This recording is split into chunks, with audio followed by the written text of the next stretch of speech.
Oh, it's out of time. Good morning, Jill Wine-Banks. Good morning. You wouldn't feel that way if you saw me dancing around my kitchen to your music. Yay! Yay! Yeah, I can study my whole life. I'll never be half as smart as you. But anyway, so many things to talk about, Jill. I never know where to start with you. You wrote a great thread, of course. You wrote a great piece that I just read about, what's the title of this one? Sorry. I have so much, Mueller's message should have been clearer. You know, I said this, Jill, like, you know, you can't expect Rashida Tlaib or Maxine Waters. Like, Bob Mueller speaks in cautious prosecutor, right, in legalese. But this is a different media environment we're in, right? It is so different, and any lawyer should be able to talk to a jury. And you don't talk the same way that you talk to the judge when you're talking to a jury. Right. The judge has legal training and can understand arcane sentence structure. The jury needs to hear plain sentences. And if you want to communicate and if you want people to understand, then you should say what you mean and don't say, if I could have, I would have, but, Yeah. you know, you just say there was evidence of criminal activity. It's inappropriate for me to comment on that because the Department of Justice won't let me indict him. If I can't indict him, I can't accuse him. But I can pass along the evidence we gathered so that the appropriate authority, Congress, can take action. Well, and Jill, you pointed out, both on TV and on Twitter, how hugely inappropriate it is what Bill Barr is doing. First of all, as someone said, why does he keep doing interviews? And secondly, I mean, he's almost made it mandatory that Mueller testify now. You tweeted, wow, there is so much wrong with Barr's words. If Mueller accused 45 without indicting, he'd be doing what Comey did to Hillary. More important, did Barr forget Watergate and Clinton precedent of referring evidence to Congress for impeachment instead of indicting for crime? He would have jumped all over Mueller if he wouldn't have allowed that, right? Exactly. Barr has been the greatest disappointment of this. He really has gone so far over the edge that his conduct just cannot be explained by a mere power grab. I don't know what's motivating him. He's not making any sense. But we've known that, again, from the very beginning. In the same way we knew who Donald Trump was before he got elected, we knew before he got confirmed that Barr was out for something. He wrote a 19-page memo that was not based in fact or law that said you can never go after the president because he has a unitary executive authority, so he can do anything he wants. Well, that just isn't true. It shouldn't be acceptable to the American people. We do not have kings. We do not have dictators. We have elected officials who are accountable to the people and to Congress. Congress has a role under our Constitution that says they will commit oversight. They will confirm things. They will initiate budgets. He can't, for example, take away the money that is set up for the military and say, I'm using it for the wall. The power of the purse strings belongs to Congress. That's a violation of his constitutional duties. So many things he's done, even if you didn't want to rely on the Mueller report, you could bring impeachment actions for his stonewalling of congressional subpoenas. Jill, when you're on TV, I want you to picture me like a koala, because that's what I look like. I'm just poised. I've seen you, and that's not true. Listening to your every word to see the most imperceptible movement on. I mean, I think, if I'm not mistaken, as of yesterday on AM Joy, you were saying, you know, call them whatever you want. Doesn't it make us look like we're scared to not call it impeachment? And wouldn't that streamline everything into one understandable, let's just call it TV show, I guess, for the American people, to call it impeachment with the power and the you know, legal power and the speed that might help us with, wouldn't it? Well, I'm not opposed to calling it impeachment inquiry. Yeah. Because you do need, I mean, impeachment, the vote of impeachment is like voting an indictment. Well, we don't vote indictments without having had investigations. We have a grand jury system that allows evidence to be presented. And that's what would happen in an impeachment inquiry preceding it. And I believe under the rules that currently exist, courts would enforce the need, for example, to violate grand jury secrecy under the exception that says preliminary to a judicial proceeding, you can release grand jury testimony. Right, but they're not releasing it, right? I mean, you're saying legally there are those two exceptions without declaring it an impeachment inquiry, but they're defying that, aren't they? Well, they're defying everything. It Yeah. doesn't matter. They're defying a law that says Congress, when they make a request, shall be given. Right. That's not optional. They're defying it. And so far, every time it's gone to the courts have upheld Congress's right to those documents. And in the same way, I believe that if Congress went to the Chief Judge of the District of Columbia and said, we need this, and the government said, we don't want them to have it, the Congress would say, I'm sorry, but this does look like one of those exceptions, that it falls squarely in, it falls squarely within the language of that exception, and they have a right to it. So I think, obviously it would be better if the Department of Justice wasn't hiding things and would go with the congressional representatives at court. Right. But I don't think declaring it impeachment matters. I think what's important is that they be in the process of investigating for impeachment. Okay. But Jill, That's what they're clearly doing. Isn't the key piece we're missing, though, from Watergate is that the Senate is completely dysfunctional and complicit in all of this. Someone pointed out on Twitter, I remember the Watergate hearings, it was a Senate committee hearing, not an impeachment of Nixon. However, those hearings led to articles of impeachment in the House.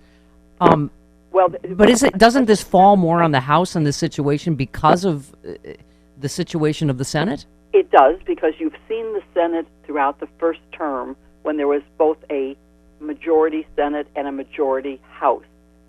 Neither held any legitimate inquiry. And questions during any kind of hearing were so absurd. If in history you, with a nonpartisan viewpoint, look at the hearings and look at the questions that were asked by the Republicans, it will be a despicable, shameful show, because there was not a serious question asked. And yes, now we have the power of the subpoena, and you can go ahead in the House. You cannot in the Senate. Mitch McConnell has said if it even gets to a trial in the Senate, it's going to be the shortest trial in history. I'll control who testifies, and obviously he's going to impede the ability to have an actual trial. So, right, to which I say fine.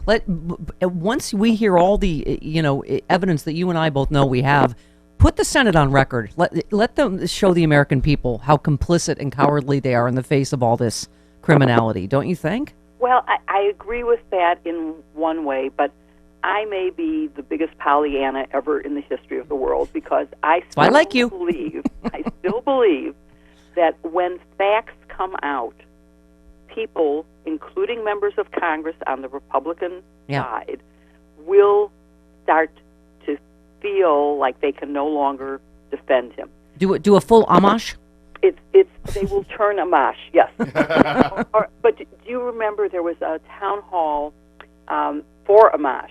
And did you see the interview of the one woman there who said, I'm stunned. I only listen to Fox News. Yep. And I thought that the Mueller report was 100% favorable to the president. I had no idea there was something negative in it. Jill, I am like you. I always say I'm a happy, clappy liberal, but you always bring up the point of the Manafort juror, who was a total MAGA person who said, going to vote for Trump again, but this guy's guilty.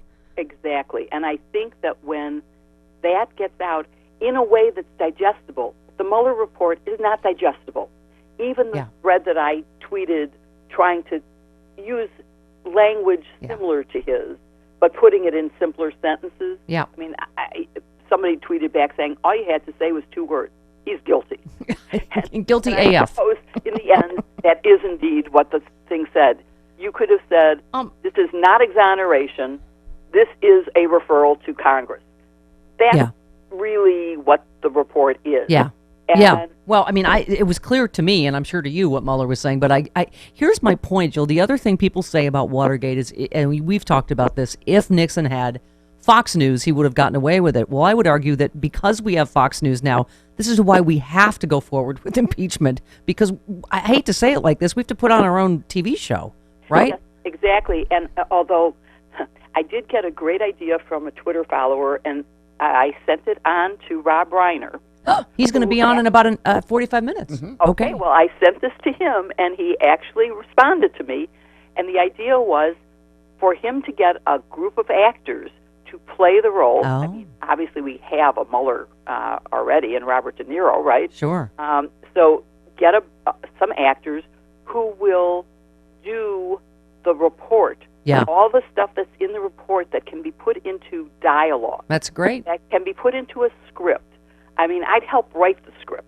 And it wouldn't be a made-up thing. It would be based on the actual words of the testimony. Yeah, that's a great idea. Well, and listen, this thing that Rob did, this video he's coming on to talk about with Robert De Niro and Republican prosecutors from Britain. This is why Investigate Russia was bipartisan. It was America has been attacked. His PSA is terrific. Yeah. And I want to point to two other things, which is the Speaker of the House during Watergate was Tip O'Neill, and the head of the Judiciary Committee was Peter Rodino. And both of them were masters of bipartisan consensus building. Rodino did not have all the Democrats on the judiciary with him, because back then Southern Democrats might have just as well have been Republicans, and they were in very heavily Nixon districts. They had a lot to lose by voting impeachment. But he slowly built the consensus and the bipartisanship of the committee so that the language of the articles of impeachment was drafted largely by Republicans or by bipartisan drafters. Yeah. And the evidence had already come out. Remember, we had the Senate hearings where all of America was riveted and watched. It's great television, and it's very compelling. And then we put together a roadmap saying, here's the evidence from the tapes. Here's what they say. Right. We didn't draw any conclusions. We didn't say what they had. We just said, here's evidence. And we don't need tape now. The Mueller report is the smoking gun. Like, there's so much. Jill, I never have enough time with you, but I've got to get, I can't believe I haven't gotten to this yet, haven't we blown through another bright red line? Friday, the Justice Department declined to make public transcripts of recorded conversations between Michael Flynn and Russia's ambassador to the U.S., despite a judge's order. In a court filing Friday, the Justice Department wrote it did not rely on such recordings to establish Flynn's guilt or determine a recommendation for his sentencing. Prosecutors also failed to release an unredacted version of portions of the Mueller report related to Flynn that the judge had ordered to be made public. So here we are once again, right? They're picking and choosing what parts of a judge's order they're going to obey, right? Exactly. And again, if nobody does anything about it, they will have succeeded in, again, just eliminating all the rules of But isn't this another reason to call this an impeachment inquiry now? That it wasn't this the line that was it Nadler or whoever said that's the red line if they ignore the court, or I think Ro Khanna or somebody. You know what I mean? I've heard. Yes, I do. That's what I said. It certainly was for me. Was this total and complete stonewalling of all of the subpoenas from Congress? And I'm not talking about just criminal investigation subpoenas. I'm talking about they won't let people come in to testify about the security clearance process. Yeah, all of them. We know that there are people who got security clearances that the president did not, it had to overrule the staff on. We know that there are children that are held in cages. We know that there's family separations. He won't let people come to testify about those policies. Yeah. That is the end of democracy if he can make decisions and not be held accountable, cannot have any oversight. But that's Congress's role. Okay. Jill, let me just run one real quick past you. And I like Jerry Nadler. It's just this kind of talk is driving me crazy right now. He said, impeachment is a political act, and you cannot impeach a president if the American people will not support it. The American people right now do not support it because they do not know the story. They don't know the facts. We have to get the facts out. So isn't that the vicious circle, chicken or the egg that we're in, that's what impeachment does, right? But he's not. But you have to use the word impeachment carefully. The part that is actually looking at impeachment does not mean removal. Right. So we have to separate. Yes, the Senate right now, as of this minute, wouldn't remove him. Right. But the Senate, at the moment that impeachment inquiry began, wouldn't have removed Nixon either. What happened was you can see a complete X in the sense of approval ratings are very high and they just plummet. Whereas as the facts come out, the approval for impeachment and removal Right. skyrockets right up. So it forms a perfect X, one going down and one going up. And I think that's what would happen here. So I agree with Nadler. Facts have to come out. That's what will build bipartisan support. We have to get the facts out. The problem is that viewer from Fox who says, well, I never see that. How do we get people to see it? The way you get it is through something like the Senate hearings in Watergate, where people stay home from work. They took their lunch breaks to go stand at television department stores to watch John Dean testify. Let's call it whatever you want. Let's just go. Let's do this. I hear your phone. That is Jill Weinbank's phone and her winking corgi gif, meaning that she is needed on television somewhere. Oh well. This is much more fun. Yeah. Always. Jill, thanks so much. As always, you know we will be desperately clinging to you like a koala, as I always do. Thank you so much. All right. Thanks, Jill. Thanks, Jill. There she goes. Aw.